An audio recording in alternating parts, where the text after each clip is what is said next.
Ever since the day that you went away, you've been sending flowers.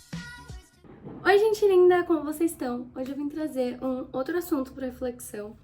Esse fim de semana, eu e minha mãe, nós fomos em um curso, né? Um novo instituto que tá abrindo de psicologia.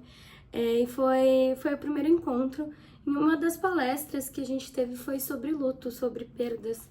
E para quem me acompanha no Instagram sabe que eu tô lendo um livro que fala muito sobre perda, sobre luto e sobre cuidados paliativos.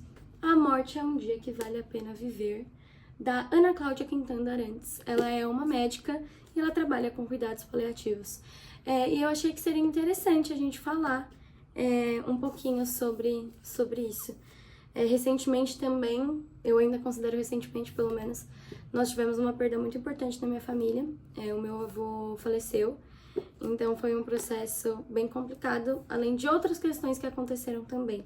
Então acho que a gente podia conversar um pouquinho sobre isso. E lembrando aqui, pra quem não sabe, eu sou estudante de psicologia, tô no último ano, então vamos dar uma juntada nesses conceitos, tá? Quando a gente fala de perda, a gente fala de muitas coisas. Mas na nossa cabeça, o luto, ele vem só para perdas físicas, digamos assim. Morte de entes queridos, de pessoas. Mas quando a gente fala de luto, a gente pode falar de diversos lutos. A gente tem a perda normativa, são diversas perdas que a gente tem ao longo da nossa vida. Então, um exemplo é quando a gente perde os nossos traços de criança. Então, nós estamos perdendo uma coisa que é normal para todo mundo, perder. Nós temos a perda simbólica, que seria, por exemplo, perda de coisas. Então, mudar de cidade, mudar de emprego, sair do emprego, sair de uma relação. Isso é uma perda simbólica. E a perda por morte concreta, que é a morte material em si. E durante a palestra, a Esther, que foi a professora palestrante, ela disse uma coisa muito interessante. Para a gente passar pelo luto, por esse processo da perda, a gente precisa amar. A gente precisa do processo do amor. Porque vai ser mais fácil, não tô dizendo que é simples, tá? Vai ser um pouco mais fácil lidar com essa perda se você tiver a certeza de que você pôde expor esse amor, de que você passou por tudo que você podia passar com aquela pessoa. Infelizmente, a gente passa por processos de culpa, de achar que não passamos tempo suficiente com alguém, que não falamos as coisas que gostaríamos de falar. E o amor ajuda um pouco nesse processo, sabe? E eu acho que quando a gente fala sobre o luto, sobre a morte, a gente tem dois lados para olhar. A gente tem o lado do enlutado e a gente tem o lado de quem se foi. Todo o processo, isso é uma coisa que a Ana fala bastante no livro, os médicos, eles não são ensinados a acolher o paciente. A ideia da medicina vem numa ideia de cura, de salvação. E às vezes isso não acontece. E tá tudo bem, sabe? Às vezes os procedimentos médicos não conseguem salvar uma pessoa. Então, por que na faculdade de medicina também não vem a ideia de acolher esse paciente? Sabe? De entender esse processo. Não necessariamente entender esse processo de luta, mas estar ao lado do seu paciente e não apenas diagnosticar ou curar. Então, quando a Ana traz essa questão do tratamento paliativo, é nessa ideia de estar junto do seu paciente até o final. Trazendo, de certa forma, conforto, sabe? De uma forma diferente, mas trazendo conforto. E é óbvio que é extremamente dolorido para quem fica. A gente não tá acostumado a estar sem aquela pessoa que há tanto tempo tá presente na nossa vida, ou que a gente tanto gosta, ou que é tão importante. Antigamente, existia no CID o luto patológico, que depois de 15 dias, se a pessoa ainda estivesse em luto, se tornaria patológico.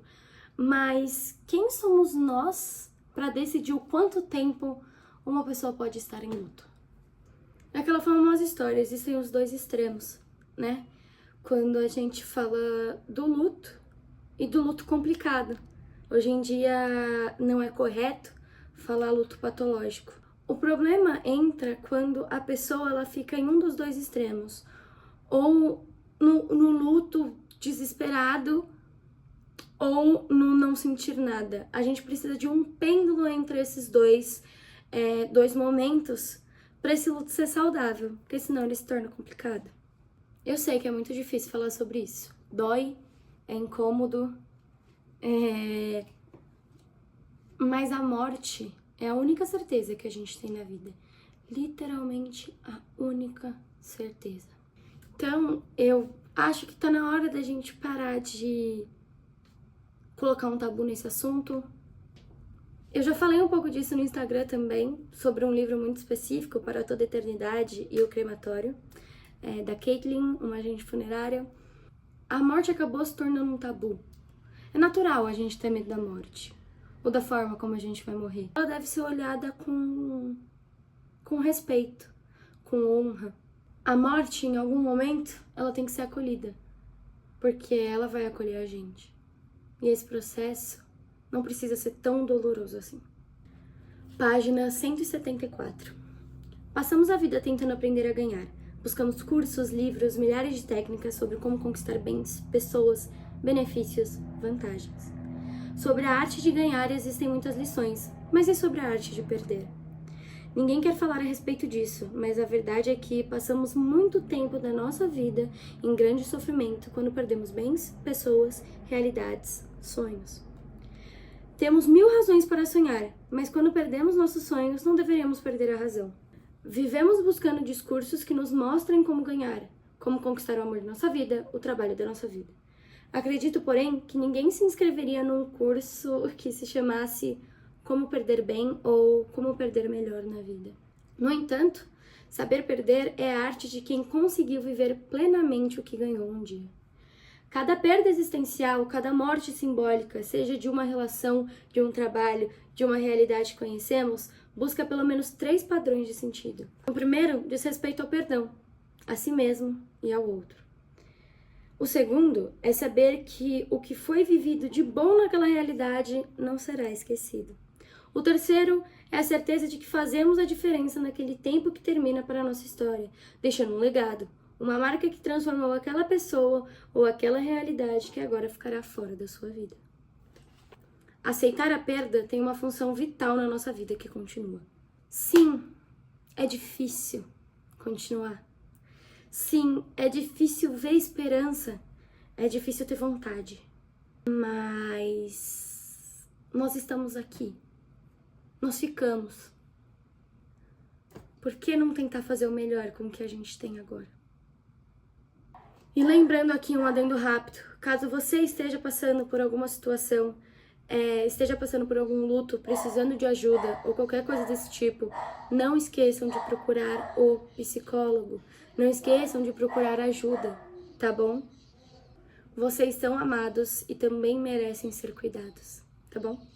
Bom, se vocês quiserem trocar um papo a mais sobre isso ou qualquer coisa desse tipo, deixa aqui nos comentários ou fala comigo lá na Rede Vizinha, no Instagram, pra gente trocar um papo a mais sobre isso, tá bom? Não se esqueça de curtir, comentar, compartilhar, ativar o sininho. E é isso, espero que vocês tenham gostado. Um beijo e até a próxima.